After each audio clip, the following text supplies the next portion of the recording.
મિત્રો વર્ષમાં એક વખત આ એક કામ કરજો મિત્રો, અને એમાં ખાસ ચૈત્ર માસમાં જો મિત્રો તમે આ એક કામ કરશો તો મિત્રો આખું વર્ષ અને આખા વર્ષની અંદર ક્યારેય તમને કોઈ પ્રકારનું દુઃખ નહીં આવે।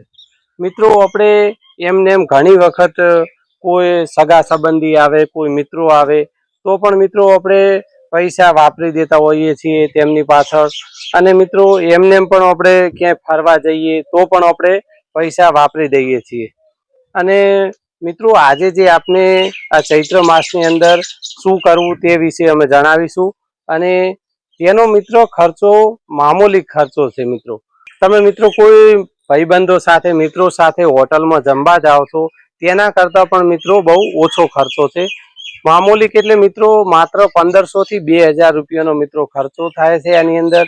અને મિત્રો ચૈત્ર માસની અંદર તમે જો આ કાર્ય કરો છો કોઈ દુઃખ નહીં આવે, અને મિત્રો વેપાર ધંધા બિઝનેસ નોકરીની અંદર પણ તમને લાભ થશે। તો મિત્રો ચૈત્ર માસની અંદર તમારે બીજું કંઈ ના થઈ શકે તો કીડીઓને પૂરવું।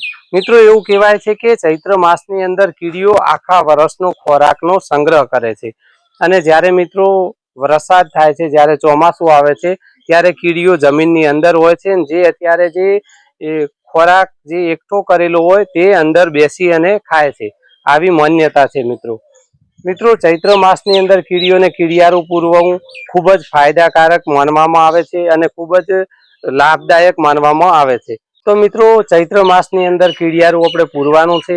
તો મિત્રો આજે આપણે કીડિયારું કઈ રીતે પૂરવાનું, ક્યારે પૂરવાનું, અને કયા કયા લોટ લેવાના, કઈ સામગ્રી લેવાની। મિત્રો એક વાત તો આપણે જણાવી દઈએ કે કીડિયારાની સામગ્રીની અંદર મિત્રો લોટ લેવાનો નથી।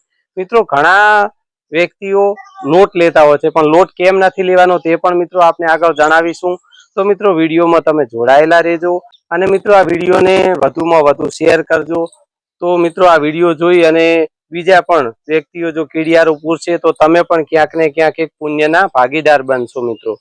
અને કીડિયારું પૂરવા માટે સૌ પ્રથમ આપણે નાળિયેરની જરૂર પડે, તો આપણે મિત્રો નાળિયેર લઈ આવીએ, શ્રીફળ લઈ આવીએ, અને મિત્રો કેવા શ્રીફળ લેવાના છે તે પણ આપણે જણાવીએ મિત્રો। તો મિત્રો હજી સુધી આપણે જો વિડીયોને લાઈક ના કર્યો હોય તો વિડીયોને પણ લાઈક કરી દો અને ચેનલને સબસ્ક્રાઈબ કરી દેજો। તો મિત્રો આપણે જે શ્રીફળ લેવા માટે આવ્યા છીએ, અહીંયા શ્રીફળ મિત્રો આપણે પાણી વગરના સૂકા શ્રીફળ, એટલે મિત્રો ખાલી ગોળો જ હોવો જોઈએ, નાળિયેરની અંદર સૂકું શ્રીફળ હોવું જોઈએ, જેની અંદર પાણી ના હોય એવા શ્રીફળો લેવાના છે। આપ જોઈ શકો છો મિત્રો કે આ સૂકા શ્રીફળ છે। તો મિત્રો આપણે 101 શ્રીફળ લીધા છે, અને હવે 101 શ્રીફળની અંદર કેટલી સામગ્રી લેવાની છે તે પણ આપણે આગળ જણાવીએ મિત્રો આમ તો કીડિયારું તમે વર્ષમાં ગમે ત્યારે પૂરી શકો છો, અને રોજ પૂરો તો પણ અતિ ઉત્તમ છે, વધારે લાભદાયક છે, પરંતુ મિત્રો ખાસ ચૈત્ર માસમાં પૂરવાનું કહેવામાં આવ્યું છે। અને મિત્રો અખંડ કીડિયારું પૂર્યું કોને કહેવાય, અને મિત્રો અખંડ કીડિયારું પૂરવું હોય તો કેવી રીતે પૂરાય તે પણ આપણે જણાવશું મિત્રો।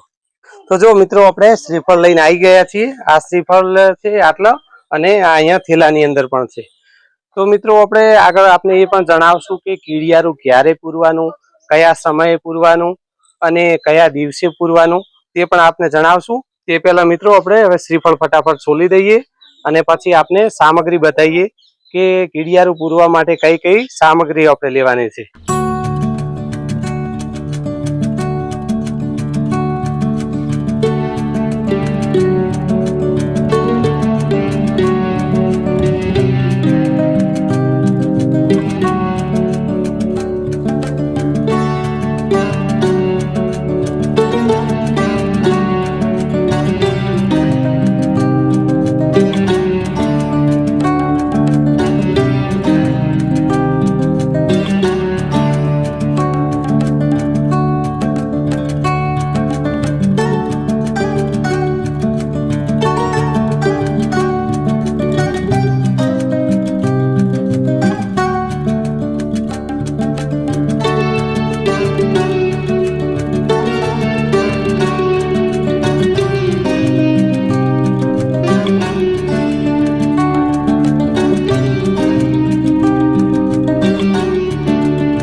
મિત્રો આપણે શ્રીફળ છોલાઈ ગયા છે અને આ મિત્રો આપણે સામગ્રી લીધી છે અને આટલા શ્રીફળ છોલ્યા છે મિત્રો. શ્રીફળ છોલવામાં અમારે ખાસ મિત્ર છે આ અરવિંદભાઈ અને આ અમૃતભાઈ, અમારે આ ખાસ મિત્ર છે, એમનો સહયોગ મળ્યો છે, એમણે આપણને શ્રીફળો છોલવડાયા.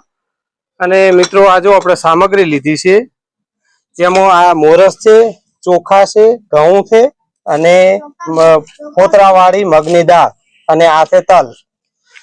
અને આ બધું મિત્રો કરકરું દળવાનું, એકદમ ઝીણું દળવાનું નહીં, જેથી મિત્રો ઘણા લોકો લોટ નાખે છે કીડિયારાની અંદર. લોટ મિત્રો કીડીઓને ચોંટી જાય છે, જેથી કીડીઓ ખાઈ શકતી નથી. માટે મિત્રો કરકરું લેવાનું. અને મિત્રો જોતા હશો કે કીડીઓ કઠણમાં કઠણ વસ્તુ હોય તેને પણ મિત્રો ખાઈ શકે છે. માટે મિત્રો કરકરું દળવાનું, એટલે કે એકદમ ઝીણું ના થાય એવું. અને મિત્રો આવી રીતે વર્ષમાં એકવાર ચૈત્ર માસમાં કીડિયારું પૂરવું તો મિત્રો તમને 100% હું કહું છું કે કર્જ ઋણ તમારે ઓછું થશે ધીરે ધીરે. અને મિત્રો એવું નથી કે કીડિયારું પૂરો એટલે પછી આપણે મહેનત નથી કરવાની. મહેનત તો મિત્રો કરવી જ પડે. મહેનત કરીએ તો જ મિત્રો આપણું ઋણ કર્જ જે હોય ઓછું થાય. તો મિત્રો આવી રીતે આપણે આ સામગ્રી લઈ લીધી છે, એને મિત્રો આપણે હવે કરકરી દળી દઈએ અને પછી મિક્સ કરી અને આ શ્રીફળ નાળિયેરની અંદર ભરવાની છે. તો તમે વિડીયોમાં જોડાયેલા રહેજો. આપણે પેલા એને કરકરું દળી દઈએ અને પછી સામગ્રી મિક્સ કરી અને ભરીએ એટલે ફરીથી આપણે મળીએ મિત્રો. તો જો મિત્રો આપણે ટુકડા સાકર અને ફોતરાવાળી મગની દાળ લીધી હતી, ચોખા લીધા હતા અને ઘઉં લીધા હતા અને તલ લીધા હતા. આ બધું મિક્સ કર્યું છે ને અંદર મિત્રો આપણે જે સામગ્રી હોય એ પ્રમાણે આપણે અંદર ઘી નાખવાનું. તો આપણે અંદર ઘી પણ લઈ લીધું છે અને ફરીથી મિત્રો મિક્સ કરી દઈએ અને પછી આપણે શ્રીફળ ભરવાના હોય મિત્રો. આપણે જે પ્રમાણે શ્રીફળ હોય મિત્રો એ પ્રમાણે સામગ્રી લેવાની છે. આપણે મિત્રો એક વાટકી લીધી હતી એટલે 300 ગરમ ટુકડા સાકર, 300 ગરમ ફોતરાવાળી મગની દાળ, 300 ગરમ ચોખા અને 300 ગરમ ઘઉં અને 300 ગરમ તલ. અને આ બધી સામગ્રી હવે મિક્સ કરી અને આપણે આ જો નાળિયેર છોલેલા છે તો એની અંદર આપણે ભરી દઈએ. ને મિત્રો ઘી ઓછું લેવાનું, કારણ કે મિત્રો નાળિયેરની અંદર મિત્રો આમ જે ઓઇલી હોય છે. આ જુઓ મિત્રો આપણે આ એક નાળિયેર તોડ્યું છે, એની અંદરથી જે ટોપરું નીકળ્યું છે તેમાં પણ આપ જોઈ શકો છો મિત્રો એકદમ ઓઇલ જ છે. આ જો તેલ છે. તો તમે ઘી ઓછું નાખો તો પણ ચાલે મિત્રો. 50 ગરમ જેવું કે એવું ઘી હોય તો પણ ચાલે. જે પણ પ્રમાણે મિત્રો સામગ્રી હોય અને જેટલા શ્રીફળ હોય એ એટલું મિત્રો ઘી નાખવાનું. જો કે આપણે મિત્રો 101 શ્રીફળ છે તો આપણે 150 ગરમ જેવું મિત્રો ઘી નાખ્યું. મિત્રો જો આ શ્રીફળ ને આ ઉપરથી આ જે કાણું હોય છે ને આ ભાગ થોડો તોડી કાઢવાનો, આ તોડી દેવાનો. આની અંદર મિત્રો આજે આપણે સામગ્રી લીધી છે, મસાલો એ બધો અંદર આવી રીતે મિત્રો આમ કરશો એટલે સહેલાઈથી મિત્રો તૂટી જશે. અને એની અંદર આજે મિત્રો ગોળો છે એની અંદર મિત્રો આવી રીતે આમ કરી દેવાનું અને પછી મિત્રો એની અંદર આપણે જે સામગ્રી લીધી છે એ ભરી દેવાની. અને જ્યારે મિત્રો આપણે ત્યાં મૂકવા જઈશું શ્રીફળ, ત્યારે પણ મિત્રો આપણે બતાવશું કે કઈ રીતે આપણે શ્રીફળો કીડીઓને મૂકવાના છે અને કયા ટાઈમે મૂકવાના છે અને કયા દિવસે મૂકવાના છે તે પણ મિત્રો આપણે આગળ વિડીયોમાં જણાવશું. તો પહેલા મિત્રો આપણે આ શ્રીફળો ભરી દઈએ. શ્રીફળોની અંદર જે આ સામગ્રી જે આપણે તૈયાર કરી છે તે મિત્રો આવી રીતે હું ભરી દેવાની. તો મિત્રો આવી રીતે જેટલું અંદર સમાય એ ટાઈપનું મિત્રો લેવાનું છે. અને મિત્રો આગળ આપણે જણાવ્યું એમ આ સામગ્રી છે એ શ્રીફળો જેટલા હોય એ પ્રમાણે તૈયાર કરવાની છે મિત્રો. અને ઘી પણ એ પ્રમાણે જ લેવાનું છે.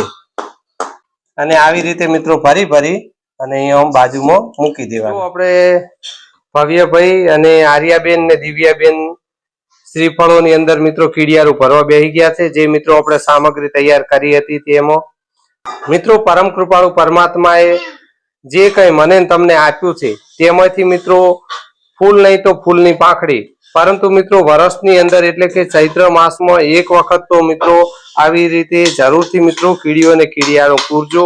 તો જીવનમાં ક્યારે પણ દુઃખ નહીં આવે. મિત્રો પરમ કૃપાળુ પરમાત્મા મને તમને ભૂખ્યા જગાડે છે જરૂર, પણ ભૂખ્યા સુવા દેતો નથી. તો મિત્રો કીડીને કણ અને હાથીને મણ પરમ કૃપાળુ પરમાત્મા જરૂર આપે છે. તો મિત્રો એક વખત વર્ષની અંદર આવી રીતે કીડિયારું જરૂરથી પૂરજો. તો મિત્રો જીવનની અંદર ક્યારેય પણ મિત્રો કોઈ દુઃખ નહીં આવે. તો જો મિત્રો શ્રીફળો હવે ભરાઈ ગયા છે, નાળિયેર ભરાઈ ગયા છે અને આપણે હવે મિત્રો કીડિયારું પૂરવા જવાનું છે. તો મિત્રો આપણે થોડો ચેન્જ કરી નાખીએ કપડા બીજા અને પછી આપણે કીડિયારું પૂરવા જઈએ. તો મિત્રો કઈ રીતે કીડિયારું પૂરવાનું છે, આ શ્રીફળોને કેવી રીતે વગડાની અંદર જઈને મિત્રો કીડિયારું પૂરવાનું હોય છે તે પણ આપને આગળ જણાવશું. મિત્રો પરમ કૃપાળુ પરમાત્માએ બધું જ આપણા માટે નિર્માણ નથી કરેલું.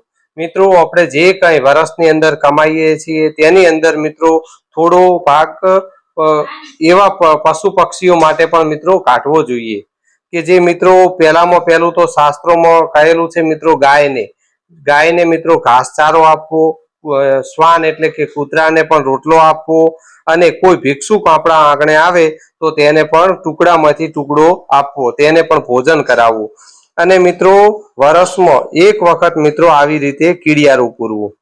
તો મિત્રો ક્યારે જીવનની અંદર દુઃખ નહીં આવે અને સુખની પ્રાપ્તિ થશે. મિત્રો જો આપણે રાત્રે શ્રીફળ ભરીને મૂકી દીધા હતા, મિત્રો આપણે જે શ્રીફળ છોલી અને તેની અંદર જે સામગ્રી લાવી હતી ભરીને મૂકી દીધી હતી અને હવે આપણે શ્રીફળ કીડીઓને કીડિયારું પૂરવા માટે લઈને આવ્યા છીએ.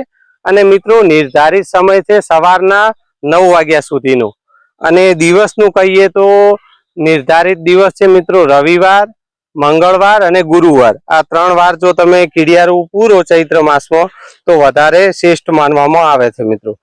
અને મિત્રો આમ તો તમે વર્ષમાં ગમે ત્યારે કીડિયારું પૂરી શકો છો, પરંતુ જો મિત્રો તમારે અખંડ કીડિયારું પૂરવું હોય તો અખંડ કીડિયારામાં મિત્રો એવું હોય છે કે તમે મહિનાના કોઈ પણ એક દિવસને નક્કી કરી દેવાનું. જો કે અમાવાસા છે, પૂનમ છે અથવા 11 છે. જો તમે 11 થી 11 જો કીડિયારું પૂરો છો તો મિત્રો તેને અખંડ કીડિયારું પૂર્યું કહેવાય છે. તો મિત્રો આ જો આપણે અહીંયા હવે કીડિયારું પૂરીએ.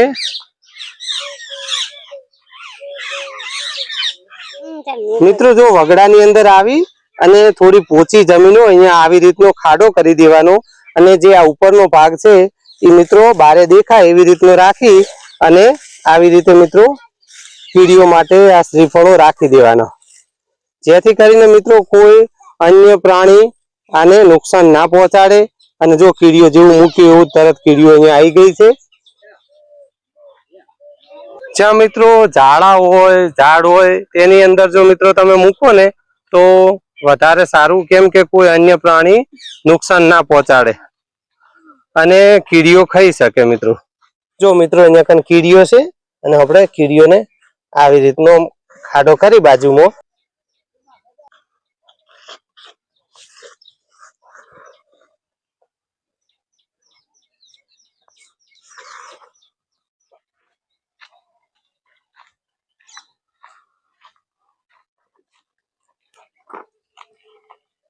આવા મિત્રો ઝાડા હોય ત્યાં આવી રીતનું મૂકી દેવાનું, તો કીડીઓ ઓટોમેટિકલી આવી જાય.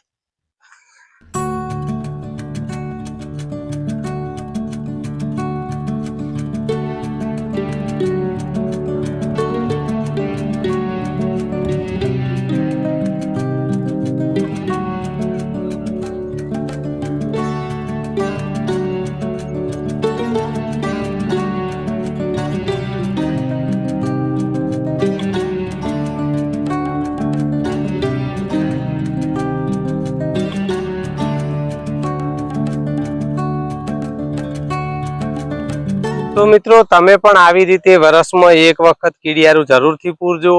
અને મિત્રો હું આશા રાખું છું કે આજનો વિડીયો આપને જરૂર પસંદ આવ્યો હશે. આજનો વિડીયો મિત્રો આપને પસંદ આવ્યો હોય તો વધુમાં વધુ શેર કરજો અને તમારા અન્ય મિત્રોને પણ આગળ જરૂરથી શેર કરજો, જેથી કરી અને આ વિડીયો જોઈને તેઓ પણ પૂરી શકે. તો મિત્રો ફરી મળીશું એક આવા જ નવા વિડીયોમાં. ત્યાં સુધી આપ સૌ મિત્રોને મારા જય શ્રી કૃષ્ણ, જય માતાજી, જય રામદેવ પીર, હર હર મહાદેવ. હર